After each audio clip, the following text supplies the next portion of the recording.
महायुतीचे 9च्या 9 उमेदवार निश्चितपणाने जिंकून येतील। सर्व लोकप्रतिनिधीवरती आमचा पूर्ण विश्वास आणि भरोसा आहे।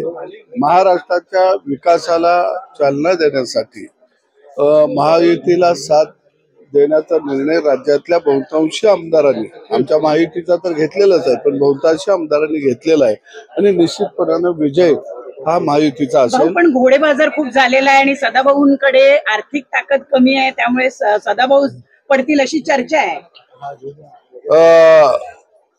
घोडे बाजार चालला आहे हे म्हणणं मला वाटतं आपल्या लोकप्रतिनिधीवरती, आमदारांच्यावरती गैरविश्वास दाखवण्याचा प्रकार आहे आणि जे कोण लोक आरोप करत आहेत ते बहुतेक घोड्यांच्या कळपामध्ये राहत असावेत असं मला वाटतं। आणि म्हणून मला वाटतं की मी शेतकऱ्यांच्या चळवळीतला एक शेतकऱ्यांचा प्रतिनिधी म्हणून देवेंद्र फडणवीस यांनी मला या ठिकाणी उमेदवारी दिलेली आहे आणि राज्यातला शेतकरी, बांधावरचा शेतकरी खऱ्या अर्थानं माझी उमेदवारी करत आहे असं मी मानतो। काँग्रेसचे आमदार कुठले असंही बोललं जात आहे, काँग्रेसचे 8 आमदार हे क्रॉस वोटिंग करतील, त्याचा तुम्हाला फायदा होईल?